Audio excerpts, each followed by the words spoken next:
from the dynasty.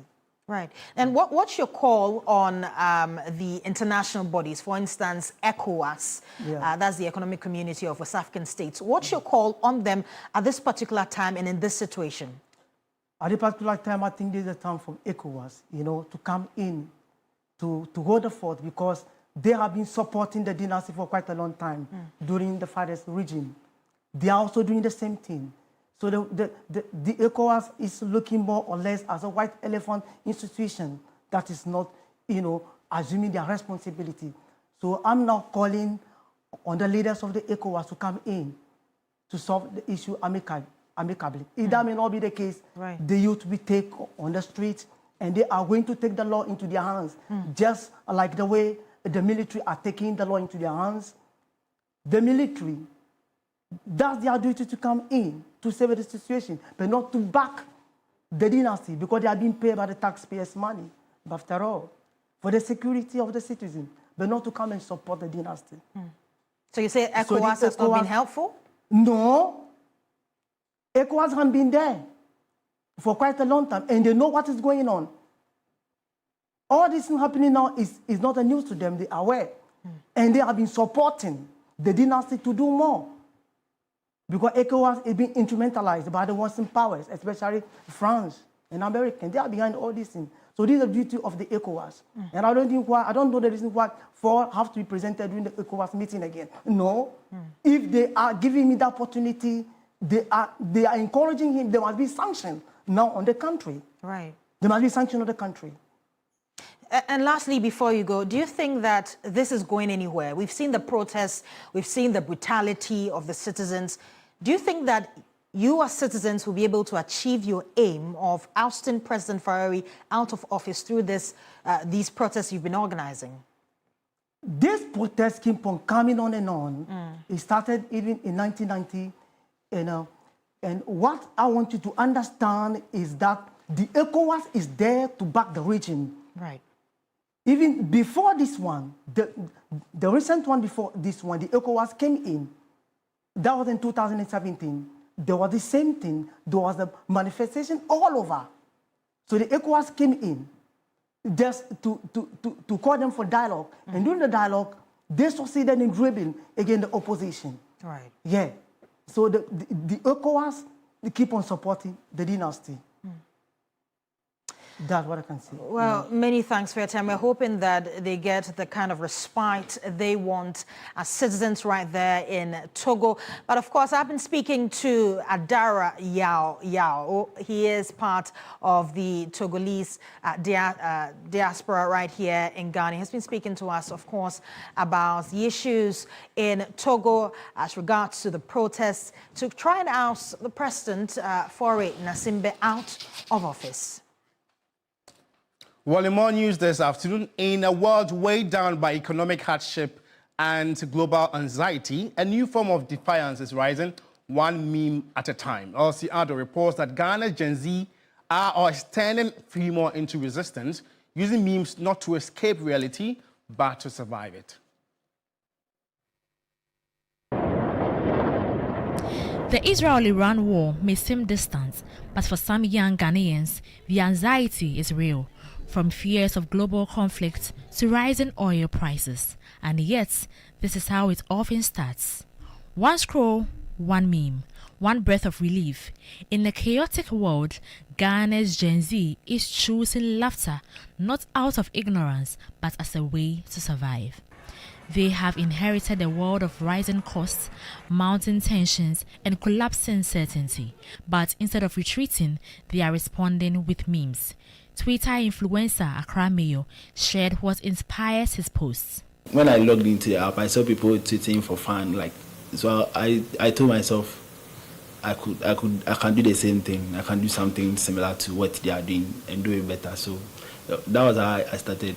Ghana actually has a little bit of, I don't know how to term it, but hardship. So we at Gen Z, as some of our elders will say, we actually not serious when it comes to those issues. So we actually create it for fun, so we can able to just get our mind out of those issues, just to help us move on in things. From X to TikTok, young Ghanaians are transforming global fear into comic gold. But it is not just for likes, it is a coping mechanism. The youth value social justice and they value their mental health. And so any one of them they think is not being or haven't been treated fairly or has experienced some injustice, they will fight for the person. So because they value their mental health, they will not take and accept anything that would really stress them. And so they will look for ways to ease the stress. It is who they are. The thing that you consider very serious and you think is stressing you, they'll just make a fun out of it, just to lighten. It's a coping mechanism. Even in their humor, their passion for justice shines through. Some use satire to call out inequality, climate crisis, and economic hardship without losing their spark. In a world constantly on edge, Ghana's Gen Z is rewriting the scripts, choosing laughter even in uncertainty. Now, information we are getting is that the Divisional Executive Council of the Public Services Workers Union, PSWU, of the National Identification Authority, NIA, has called off its indefinite strike. While on Tuesday, June 24, 2025, the Divisional Executive Council of the Public Services Workers Union of the National Identification Authority declared an indefinite strike. Well, the strike, the union says, was over the Ministry of Finance's failure to provide a definitive commitment or timeline regarding the payment of the operational support allowance. But on Friday, June 27, the National Labour Commission, that's the NLC, ruled that the ongoing strike by workers of the National Identification Authority is procedurally flawed.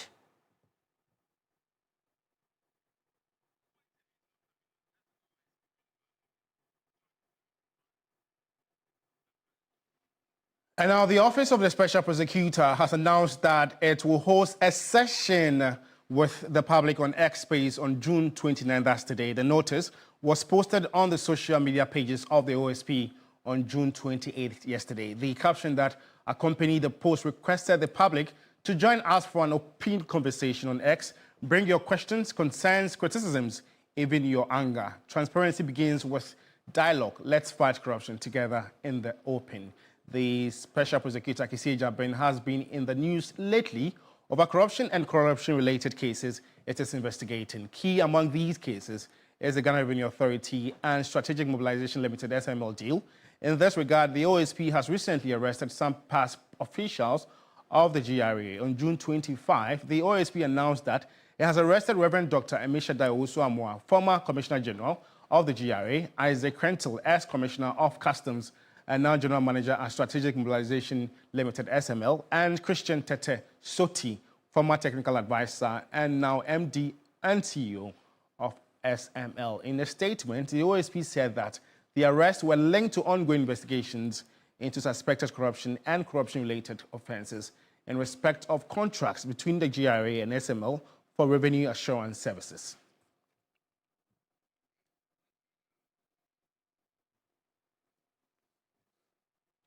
Now, for over a century, the Princess Marie Louise Children's Hospital has provided dedicated pediatric care in the country. But now the hospital is struggling to continue its mission due to its deteriorating condition. Well, Sarah Penko visited the hospital and has found this report. So this particular building is the first structure that was put up 100 years ago to offer services here at the Princess Marie Children's Hospital. It occupies the kitchen, the administrative area, as well as some wards currently. The Princess Marie Louise Children's Hospital, also known as the Children's Hospital in Accra, has been a cornerstone of pediatric care in Ghana since its inception in 1926. Located in the heart of Accra's Central Business District, the hospital has been a beacon of hope for countless children and families. However, despite its rich history and long-standing dedication to child health care, the hospital's infrastructure has deteriorated significantly. Parts of the building, including the wards, have developed visible cracks with exposed iron rods on pillars, posing a threat to the safety of both staff and patients.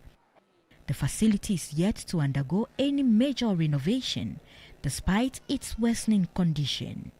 And it's dangerous, I'm afraid.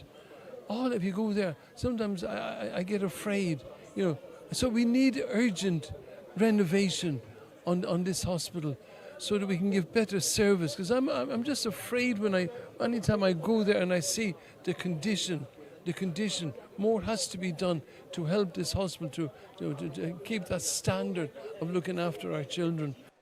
In 2021, the government ordered a structural integrity test of the facility. However, hospital management says there has been no real commitment to addressing the facility's needs, despite a growing demand for its services. As the hospital turns 100 years, it means that we have buildings on those hospital grounds that are about 100 years old.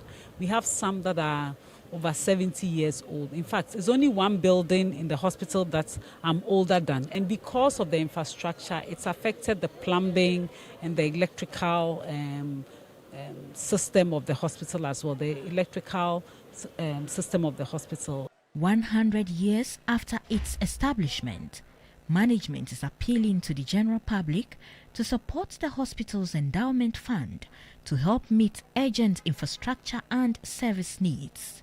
We need about $7 million, to complete this building. It's possible. Renovation, it's possible. We can do it.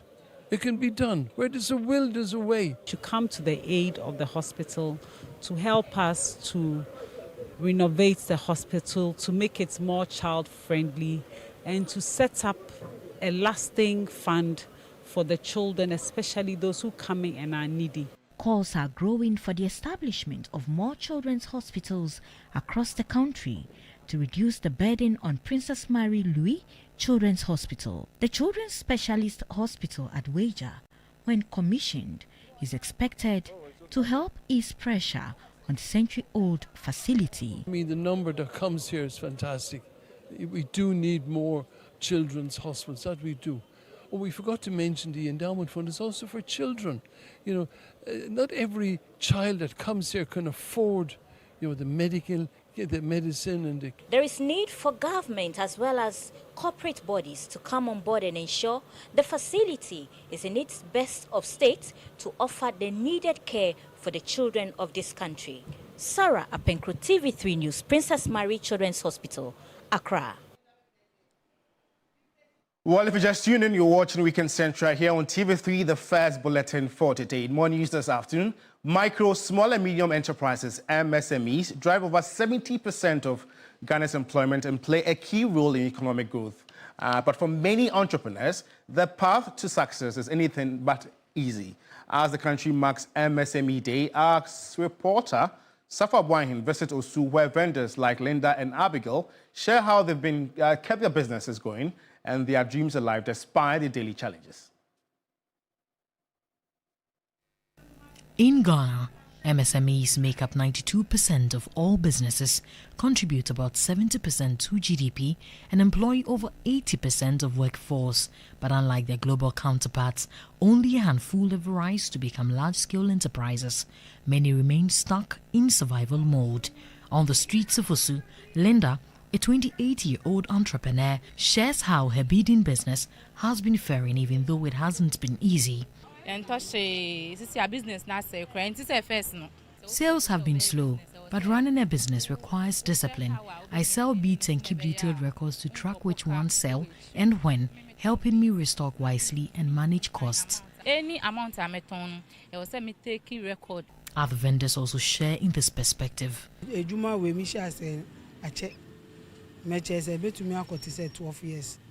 I've been in this business for over 12 years. Although I struggled with management at first, I focused seriously on it for the past 5 years, and now it fully supports me. The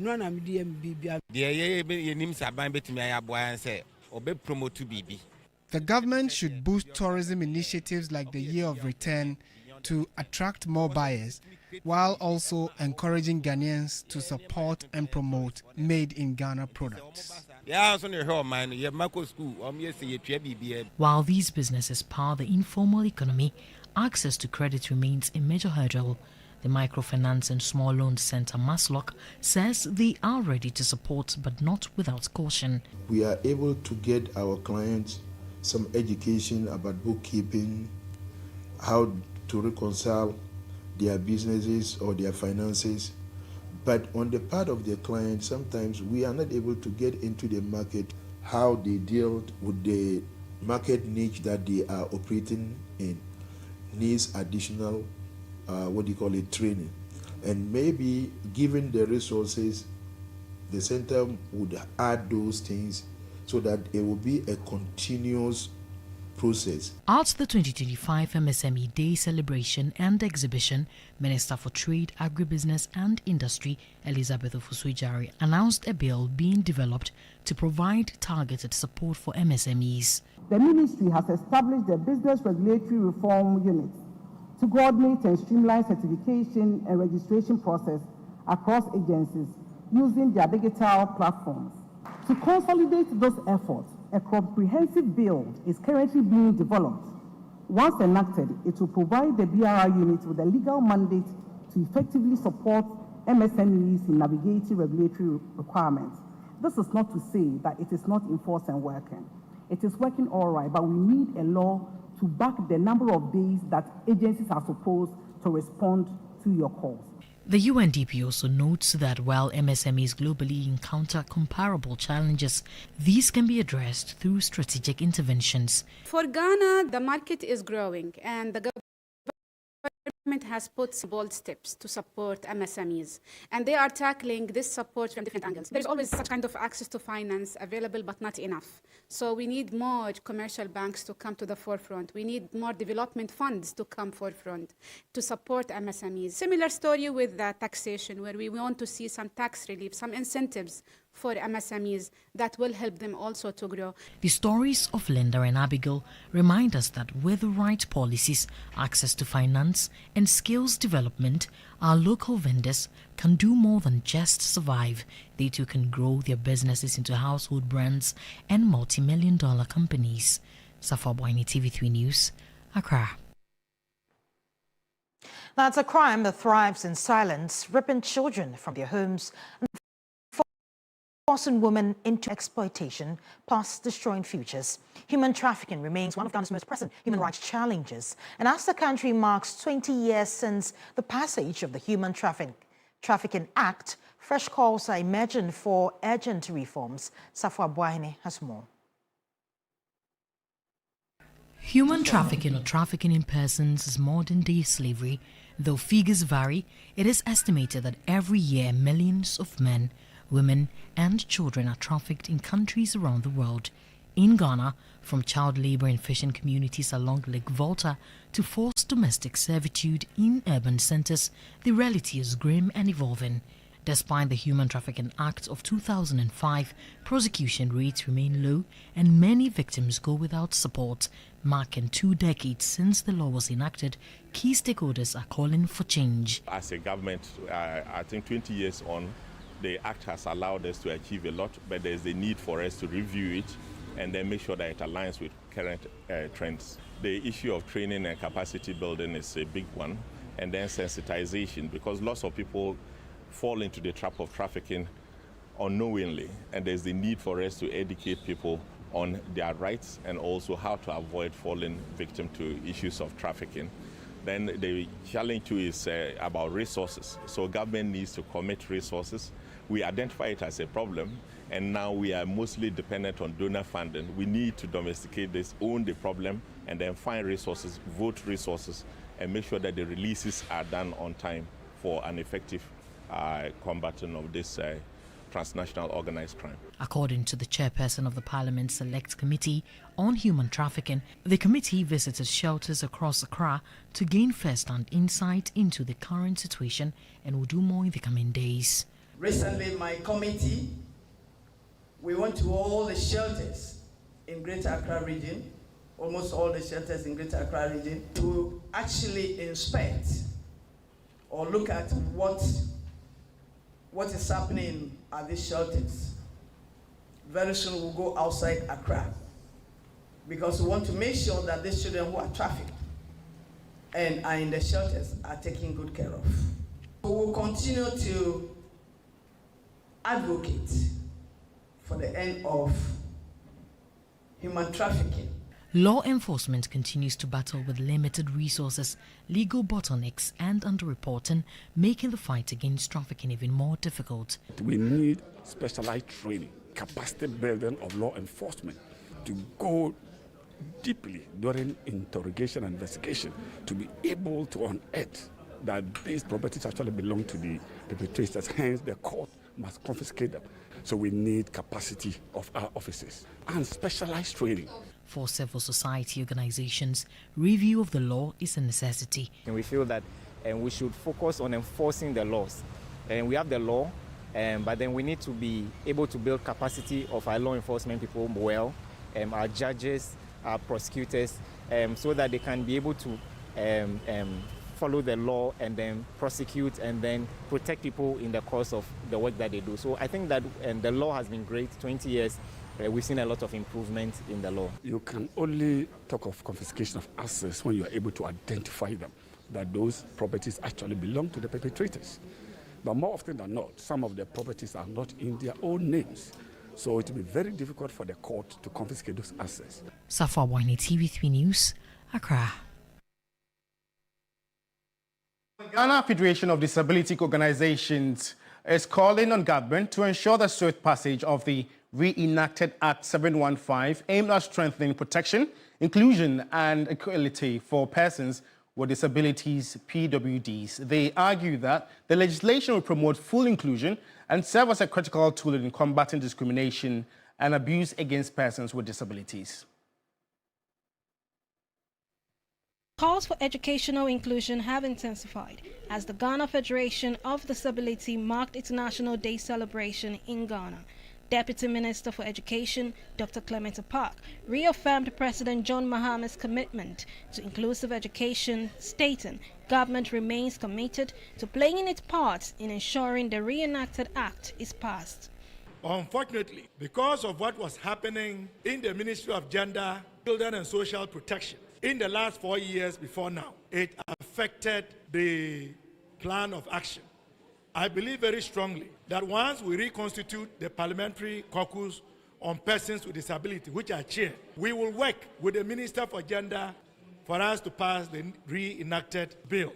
President of the Federation of Disability, Joseph Achuhu Umaji, appealed to the Minister for Gender, Children and Social Protection to prioritize the legislation, describing it as a significant barrier to progress if not enacted. Everything we do must be backed by law.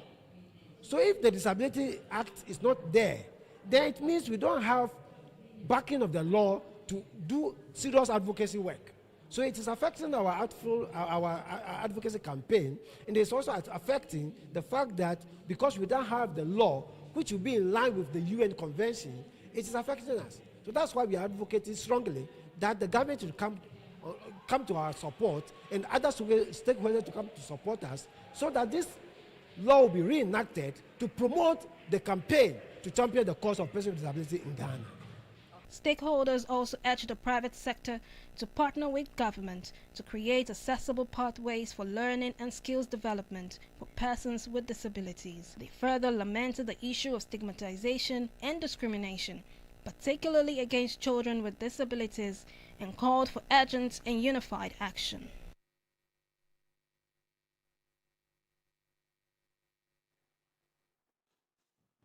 And as we said earlier, we've just received information that the Divisional Executive Council of the Public Services Workers Union, that's PSWU, of the National Identification Authority, NIA, has called off its indefinite strike.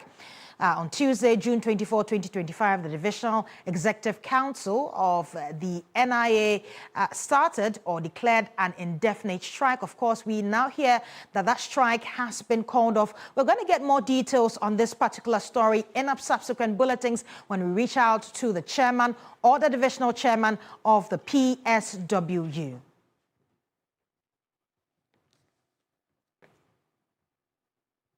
While you're still watching Weekend Central, the first bulletin for the day, that's June 29. We're going for a quick commercial break. We're back with more news. Stay with us.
Of the Nakrum and Santio are still reeling from aftermath of last month's devastating floods. While some have left everything behind, others remain clinging to hope and salvage possessions.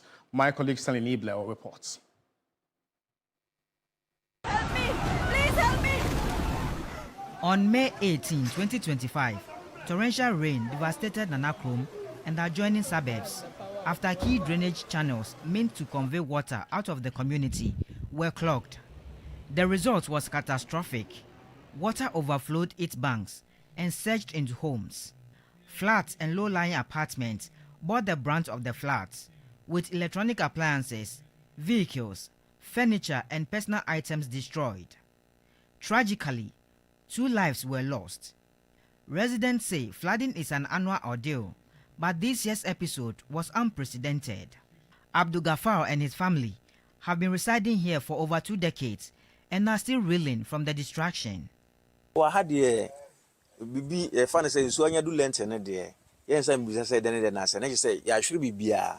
with the flood waters rising to the lintel level of our buildings, we lost all our belongings.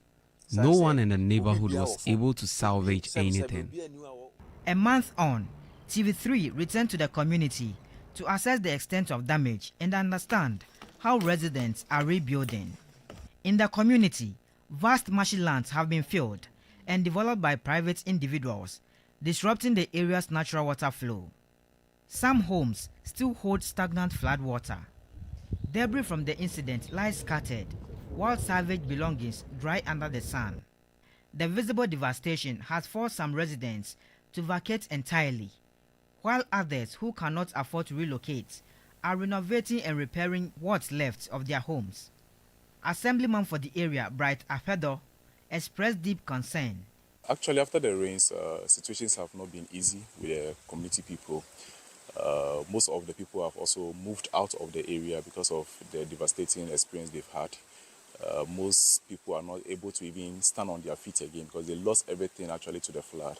So now, as we speak, NADMO has not even brought any relief items to the people who were affected. Okay. And it has been a general concern of the people that this is something that were not caused by they themselves. Meanwhile, community youth have taken the initiative to desilt choked gutters in hopes of easing future flooding. However, a pedestrian footbridge across the major storm drain, vital for daily commuting, was also destroyed, making movement within the area difficult, especially for school children.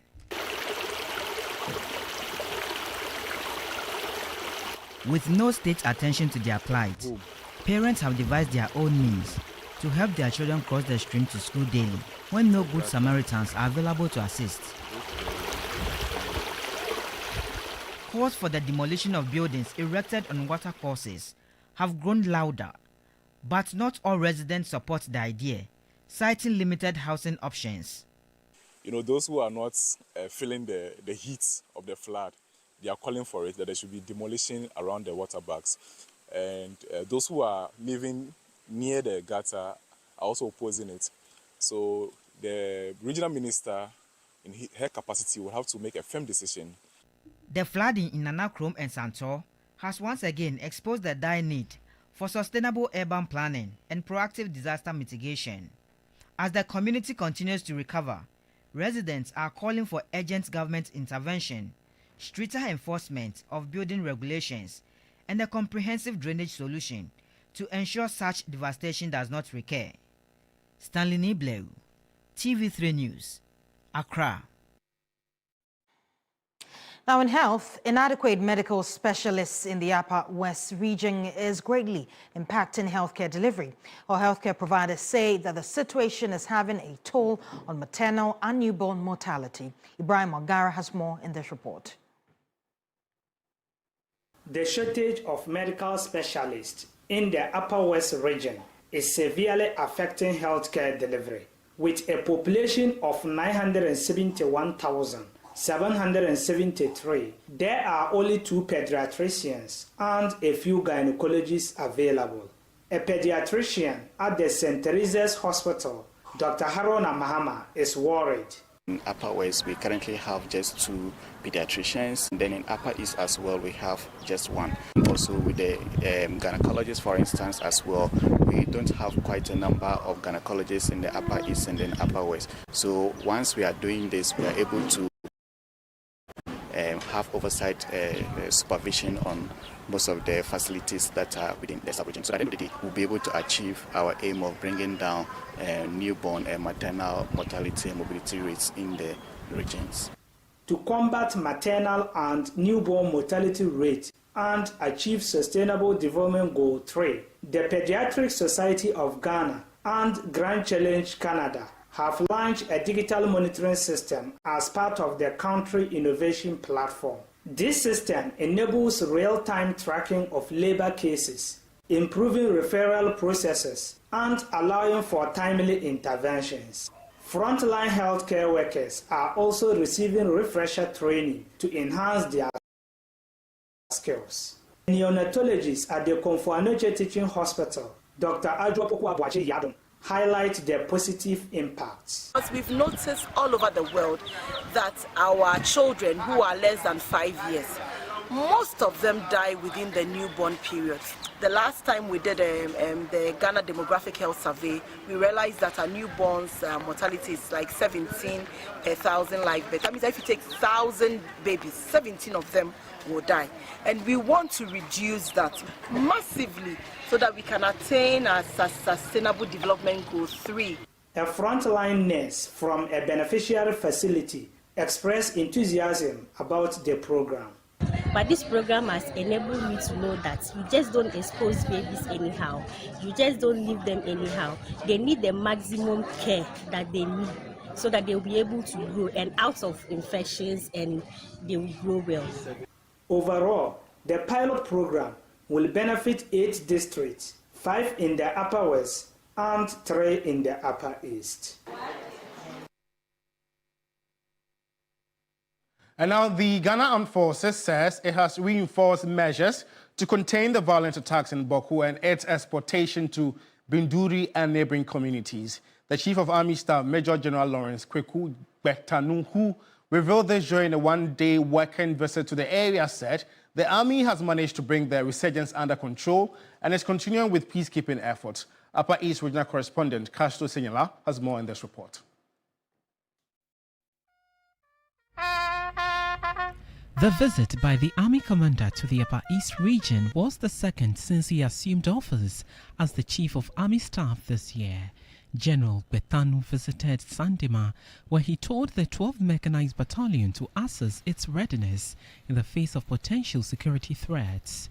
He also paid a courtesy call on the Sandema Paramount Chief, Nab Azagzug Azantilo II, who appealed to the military to help deal with a surge in armed robbery activities and drug abuse. We also have been threatened by the operations of notorious armed robbers who raid and rob our innocent citizens in the course of their business operations. We however acknowledge and appreciate the presence of the police, but we think that military police cooperation would bring that disturbing situation to a halt. General Betanu then proceeded to the 11th Mechanized Infantry Battalion in Bolgatanga and its detachment in Paga, where he commended and urged officers and soldiers to be professional and efficient in the discharge of duties. Binduri has been in the news for some time due to some incidents of killings in the area.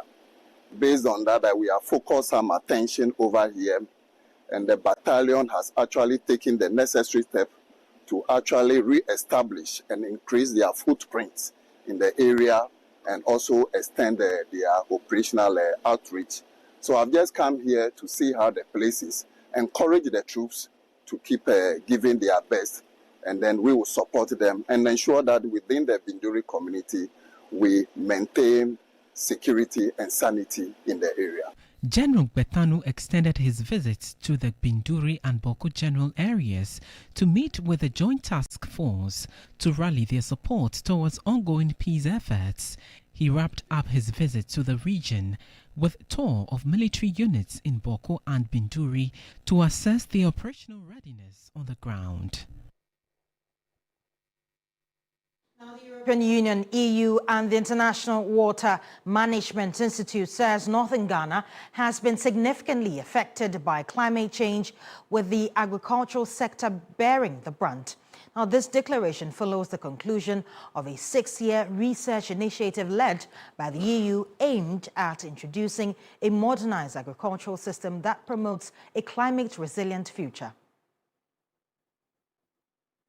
With an investment of 183 million euros into the program in Ghana, the EU has reaffirmed its commitment to agricultural development, particularly in the country's northern regions.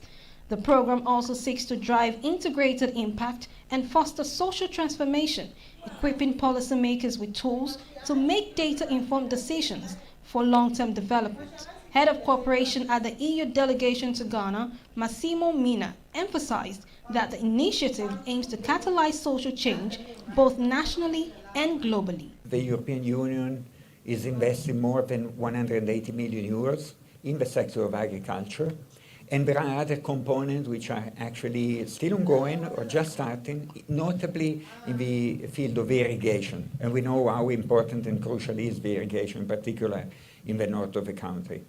And at the same time, we're also working on preparing new actions for the future, notably looking at the landscape management, which is a very important aspect of our cooperation, and also some specific value chains, including not only the cocoa, where we've been heavily involved, but also the cashew.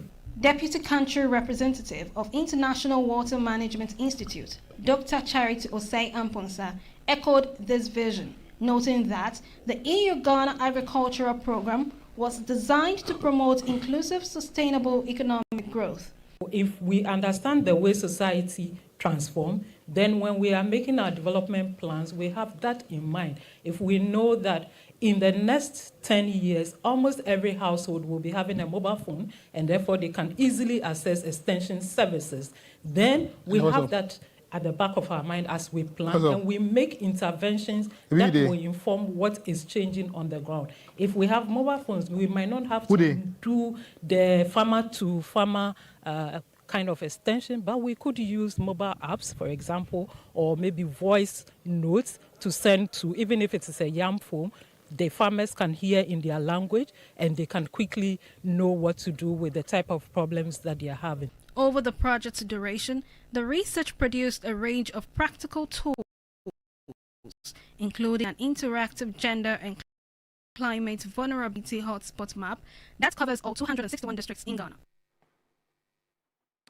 Now let's bring you back that story on the suspension of the strike by the Divisional Executive Council of the Public Services Workers Union under the National Identification Authority, because we have been joined by Francis Bangfudeme. He is the Divisional Chairman of the Public Services Workers Union, PSWU, at the National Identification Authority. Good afternoon, sir. Now tell us, why have you suspended the strike? Does it mean that your concerns have been met? All right, good afternoon to you and good afternoon to your cherished listeners. I think for now, what is important is that we have been able to secure some levels of agreement with management, where we have an agreed upon roadmap in ensuring that the 20% allowance, which is not in doubt or in contention, is paid within a given period of time. Right, and so when are we expecting you back at work? That's the entire PSWU? Of course, Monday, all staff are expected to be at work on Monday. And you know you had been asking for payment of allowances. That agreement you've been talking about, are they expected to pay everything at once, or you've come to an agreement where some part payment would be made and the rest made later? We have a roadmap to ensure the smooth payment of that allowance, and we are satisfied with that map. We are only looking forward to its enforcement. And for now, we think that there is no need for us to continue staying in home. Once we have a roadmap, let's look forward to the coming days and see that how the payments are going to be effected. Until then, we have no just cause to continue staying in the house. We shall return to work and look forward to receiving our payments in the agreed upon timelines.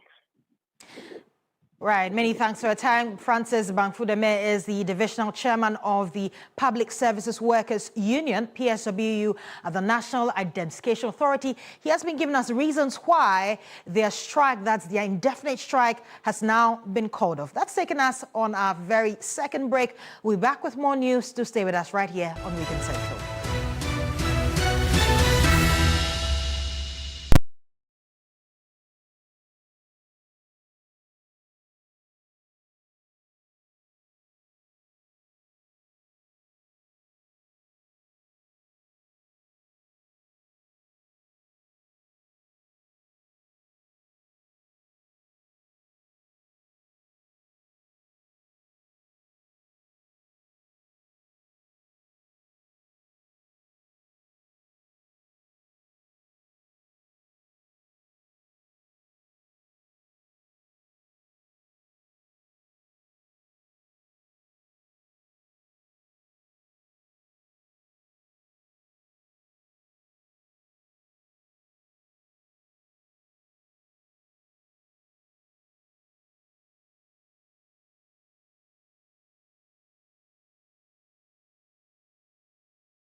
Well, you're still watching Weekend Central here on TV3 with myself and Judith Brown.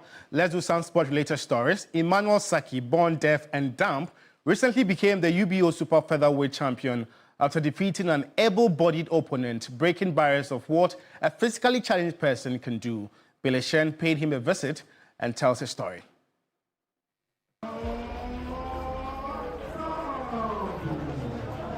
Emmanuel Mankata Saki left the Hydro-White Event Center in Dansoman as the new UBO Continental Africa Super Featherweight champion. Born deaf and dumb, he dominated Nigeria's able-bodied Yusuf Mohamed Olalekong in 5 rounds, delivering a technical knockout. It was his 9th victory in 13 professional bouts, and the vibrant crowd, who watched Saki land punch after punch, cheered at the top of their voices as the young man received the belt. Silence remained Saki's companion, but the 25-year-old realized he had done something that many with similar conditions would consider a chimera.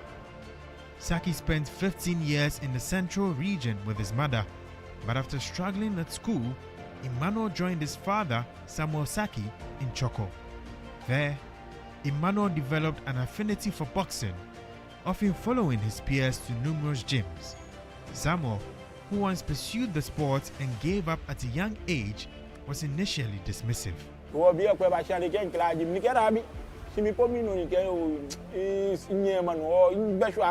I told him I couldn't box, and there's no way he could, so I won't let him.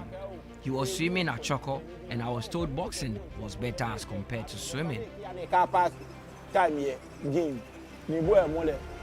So he followed the young boxer to the gym. They had some amateur fights and they decided to fix him. And I was like, he had not trained enough to be part. But after fighting, they noticed he could fight and gave him the chance.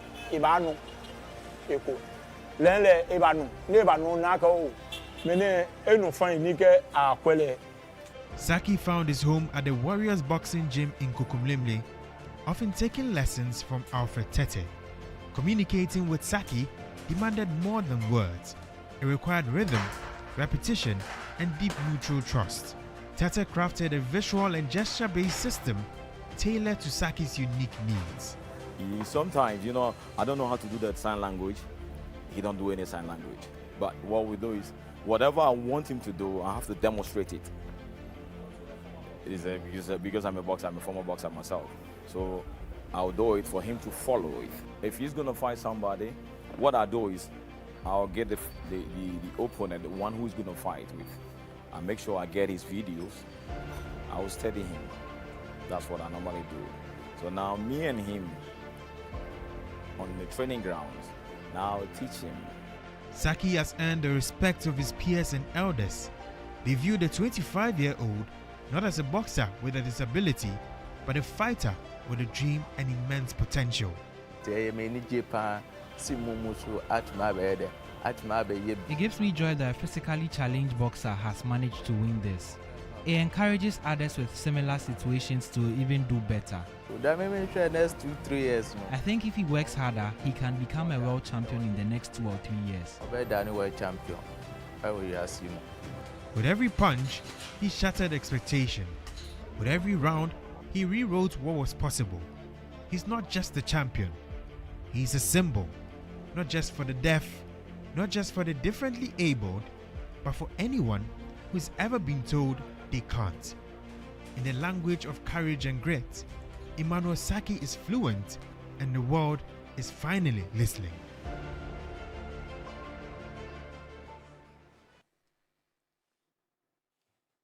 Well, Judith, it's always refreshing watching people challenge the status quo and define the odds. It brings some sort of assurance, personally.